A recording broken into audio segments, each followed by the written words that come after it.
when Resorts World opens tomorrow on the Las Vegas Strip, it will show off technological advances that are really changing the industry. For instance, visitors who come to this resort can use a mobile phone to pay for everything.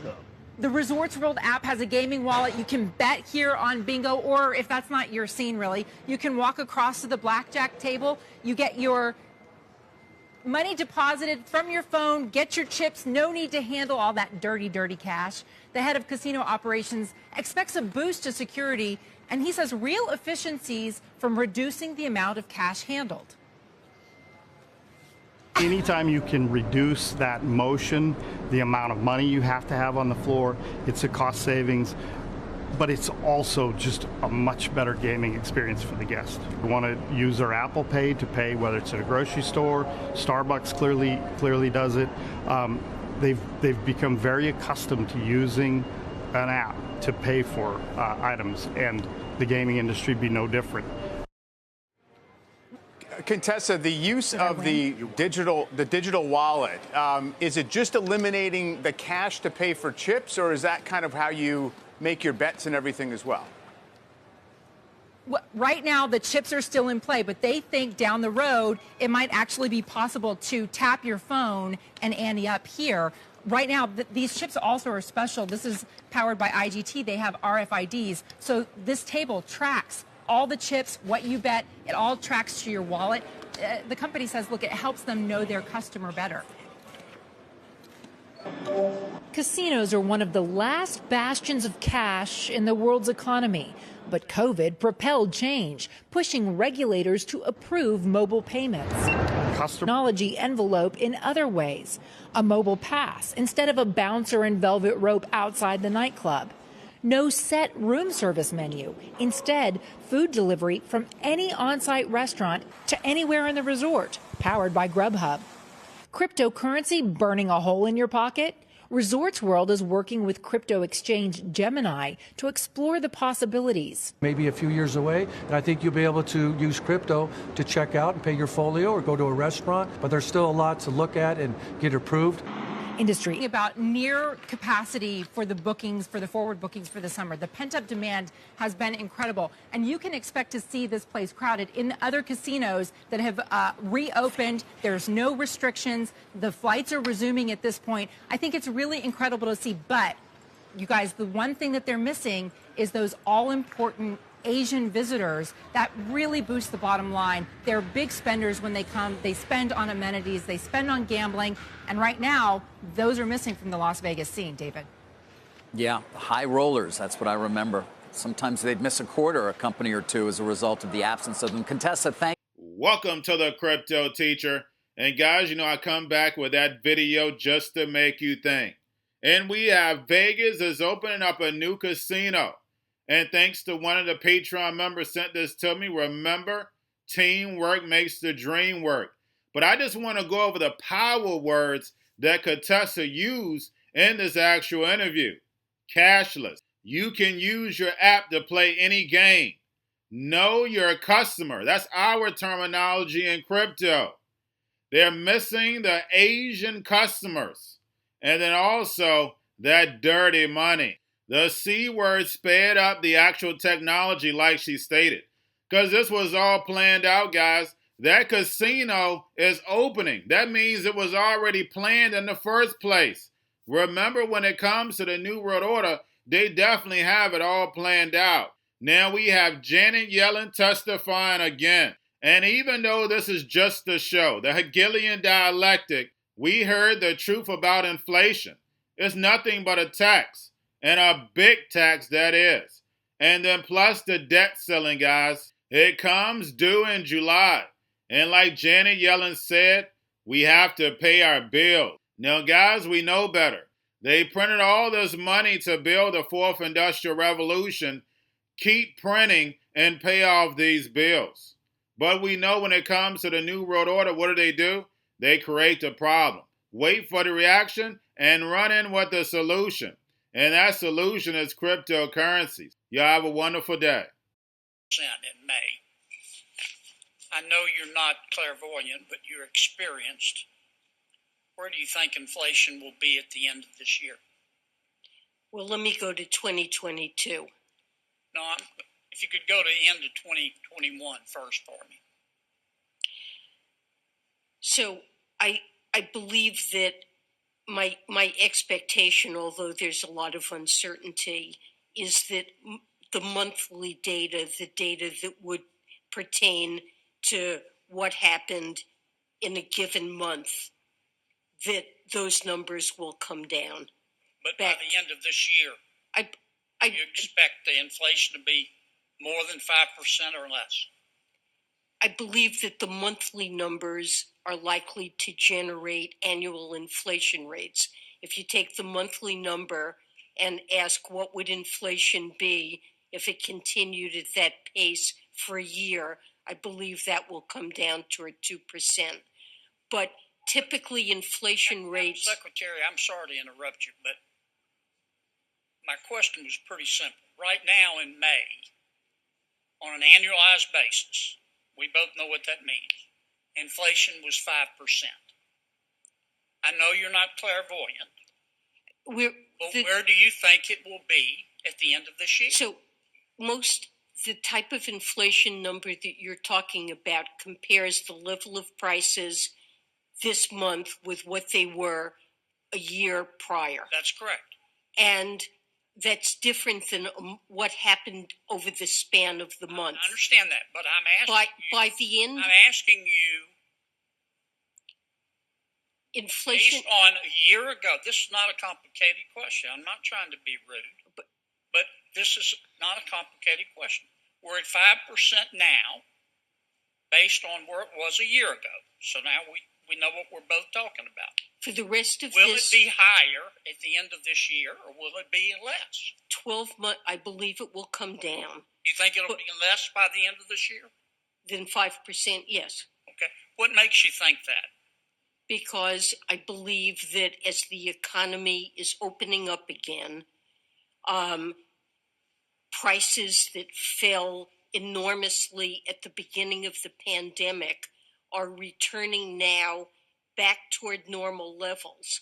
And so what we're seeing in these year-over-year comparisons is of prices which are now reasonably normal, or in many cases at levels that are still somewhat below normal. We're comparing those levels with highly depressed prices the year before. I understand. And that will... I've just got a limited amount of time, Madam Secretary. If you think in 5% inflation in May, and you think it'll be less at the end of the year, yes, then why did the Federal Reserve announce that it was going to thought they were going to have to move their interest rate increases sooner and faster than what they had originally expected? Well, I don't really want to comment on the Fed, but I would simply say that is not an announcement that they made. Well, the market sure reacted. Sounds like the Federal Reserve's worried about inflation. I would just refer you to the comments that Chair Powell made in testifying yesterday and at his press conference. Well, but I'm talking about the action the Federal Reserve took. The Federal Reserve met recently and they said, look, we know we told you this, but things have changed, and we're now telling you that we're likely to have to raise rates sooner and faster. Let me finish. Than we originally told you. Why do you think they did that? Because they're concerned about inflation, aren't they? That is not what they did. Several individuals wrote down in their own individual forecasts, which were published, that they saw it appropriate to raise rates sooner than previously. Why then did the Federal Reserve last week raise the interest rate on excess reserves? That's a technical adjustment that they made because the federal funds rate had fallen to the very bottom of their target range, and it was a purely technical adjustment. Look, it's not appropriate for me to discuss Fed policy. Well, sir, I don't want to comment on... It is. I'm not asking you to make Fed policy. I'm asking your opinion. And usually when the Federal Reserve raises interest rates on excess reserves, they're trying to contract the money supply. No, the reason they're trying to contract the money supply is because they're worried about inflation. It's a purely technical adjustment. They made clear in that the stance of monetary policy has not changed at all, but because short-term overnight rates were drifting to the very bottom of their target range, they made small adjustments. Okay. Let me stop you because I've only got a minute left. Here's my worry, Madam Secretary, and I hate to have to interrupt you, but we only have so much time.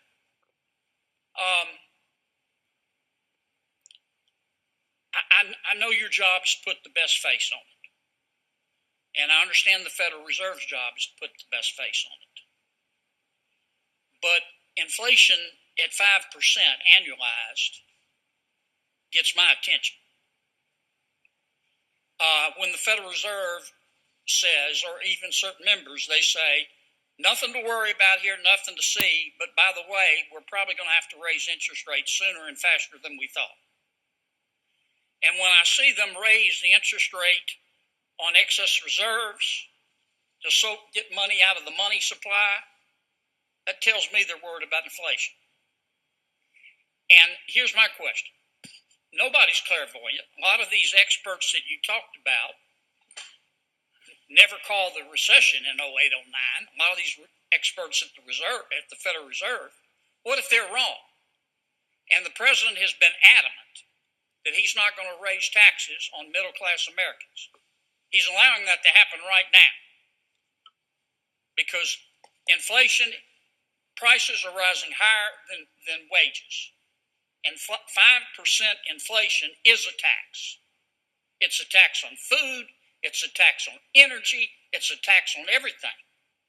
And we can say it's temporary, but the actions of the Fed indicate to me they don't think it's temporary. Your thoughts? Madam Secretary, I'm going to have to leave it at that, Senator. We'll have the debt ceiling is currently suspended until July 31st, just end of next month. After that point, the Treasury Department can prevent default for a brief period of time with its so-called extraordinary measures, but Congress must ultimately raise the debt ceiling to prevent a default of the full faith and credit of the United States. There are murmurings that some members of the Senate may want to try to use this as a political cudgel to extract concessions on other things. Could you speak briefly to the consequences of a default on our national debt, or even creating uncertainty around whether or not we're going to make good on our full faith and credit? I think defaulting on the national debt should be regarded as unthinkable. Failing to increase the debt limit would have absolutely catastrophic economic consequences. It would be utterly unprecedented in American history for the United States government to default on its legal obligations. I believe it would precipitate a financial crisis. It would threaten the jobs and savings of Americans, and at a time when we're still recovering from the COVID pandemic. I would plead with Congress simply to protect the full faith and credit of the United States by acting to raise or suspend the debt limit as soon as possible. Preferably, you mentioned July 31st is the date that the debt limit suspension ends, and I would really urge that the debt limit be raised or suspended again before that.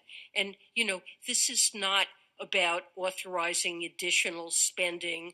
This is simply about the government paying its bills, making good on the payments that are implied by the tax and spending decisions that Congress has.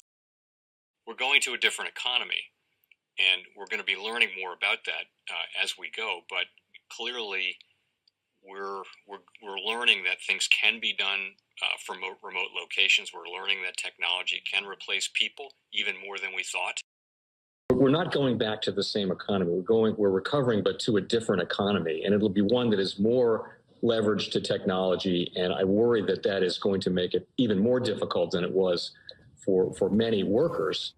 In Silicon Valley, and my friends who work in technology know that what we did to the manufacturing workers, we are now going to do to the retail workers, the call center workers, the fast food workers, the truck drivers, and then even bookkeepers, accountants, insurance agents, lawyers, and on through the economy.